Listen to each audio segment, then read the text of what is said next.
There was a man named Oliver.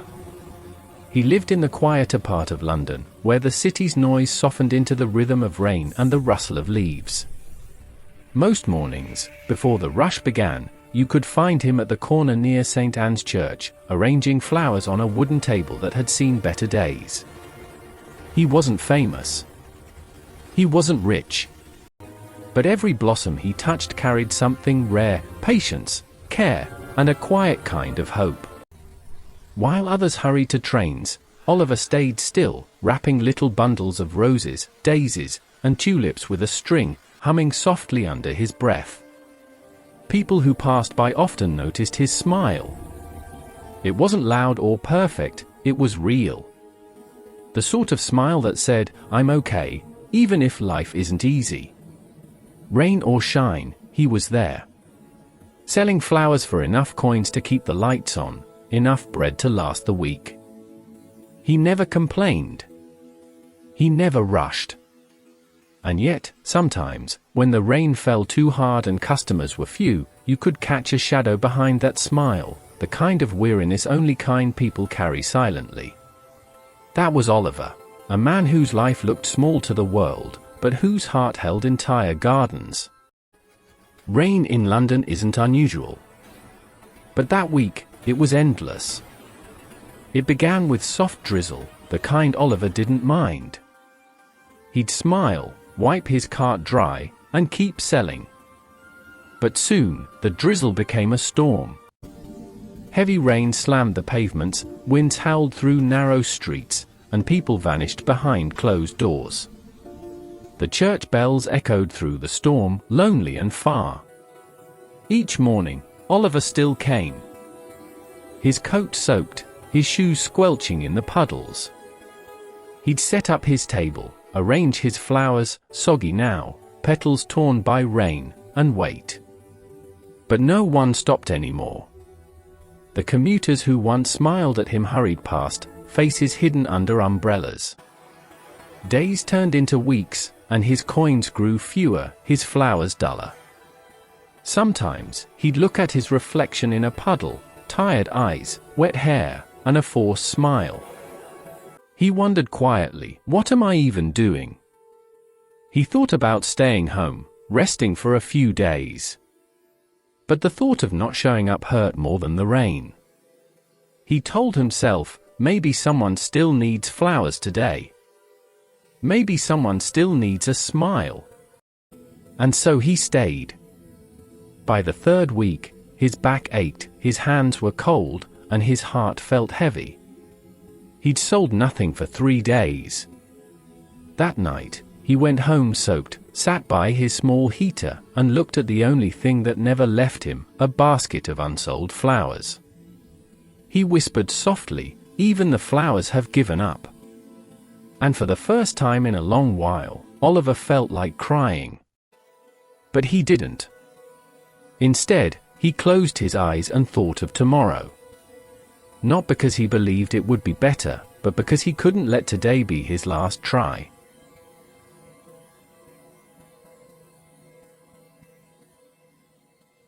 It was the 4th week of rain. The kind that soaks not just your clothes, but your spirit. Oliver stared at his flowers, soggy, drooping, lifeless. 3 days had passed, and not a single person had stopped to buy. He felt the ache in his back, the cold in his hands, and the weight in his chest. For the first time in years, he whispered, "Maybe it's time to stop." But then he looked up. People were rushing by, faces hidden under umbrellas, shoulders hunched, expressions tense. Everyone looked like they were carrying a private storm of their own. And in that moment, something inside him shifted. He thought, maybe they need a smile more than I need a sale. He took a deep breath, straightened his coat, and raised his voice gently. "Free flowers today." A few heads turned. A man slowed down, confused. A mother with her little girl paused near the curb. Oliver smiled wider. "Take some. Even if it's raining, smile today." People hesitated, then approached slowly. An old woman picked up a rose. A man in a suit took a marigold and nodded quietly. And then, a small girl, no more than 8, giggled as she picked a jasmine garland from the basket. Her bright red raincoat gleamed against the grey street. She looked up at Oliver and said, "Thank you, mister. It smells like sunshine." Oliver laughed for the first time in days. He gave away the rest of his flowers, one handful after another, until his cart was almost empty. But instead of loss, he felt something new filling his heart. Warmth. For the first time in weeks, the rain didn't feel cold. It felt alive.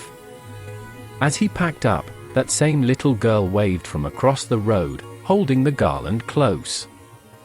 And Oliver realized something. He had given away flowers, but received something far more precious, a reason to keep showing up. The next morning, the rain had slowed to a drizzle. Oliver sat by his now empty cart, the faint smell of wet roses still in the air.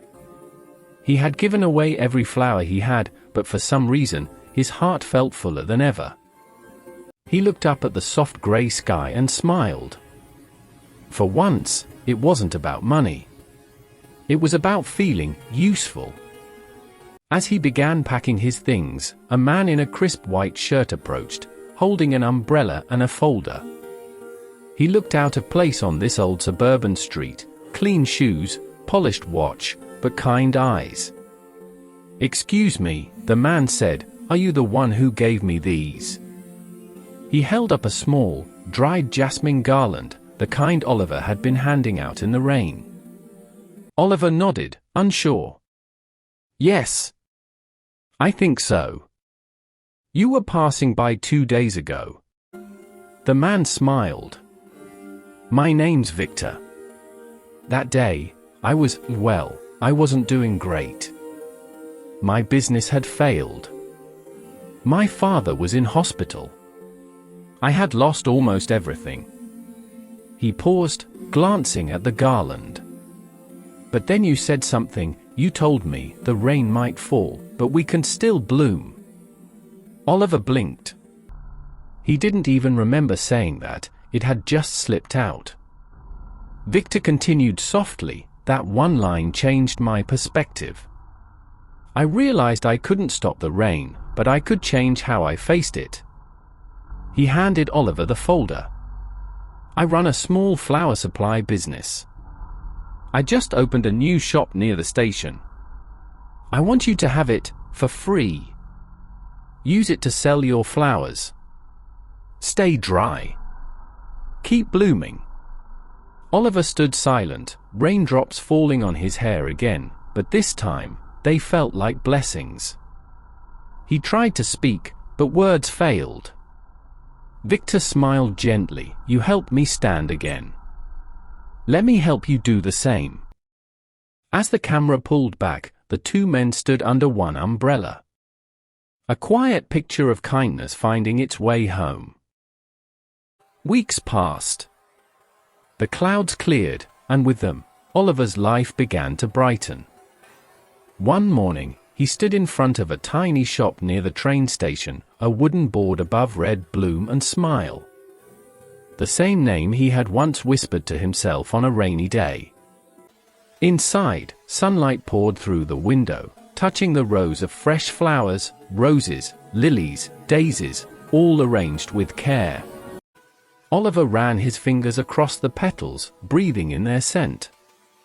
This time, he wasn't selling flowers on the street. He was sharing hope from his own little corner of London. Soon, people began to notice the warmth of his shop.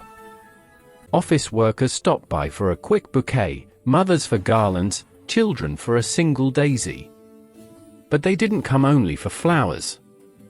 They came for Oliver's smile. He hired 2 local women, single mothers who needed work.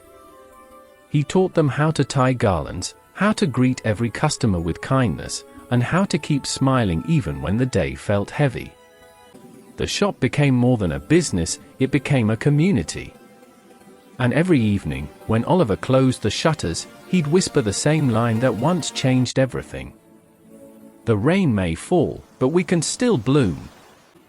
Years passed.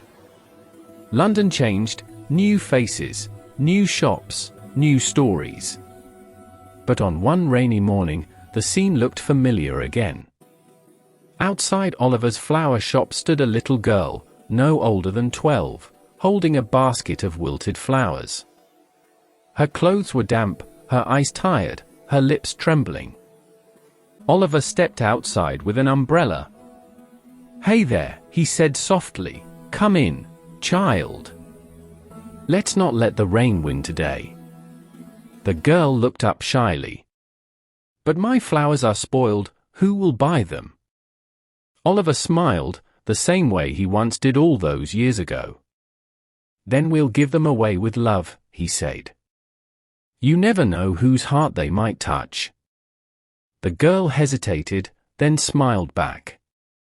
Together, they stood under the same umbrella, handing out flowers to strangers passing by. Laughter and smiles. The rain finally stopped, but its lesson stayed. Oliver's little shop became more than a place to buy flowers, it became a place where people found hope. He once stood in the rain with nothing to give. Now, he gave warmth to everyone who passed by. The girl learned what Oliver already knew. That kindness never fades. It comes back, in ways we don't always see. We can't choose the weather. But we can choose to bloom, even in the rain. Keep smiling. Keep believing. Keep blooming, no matter the storm.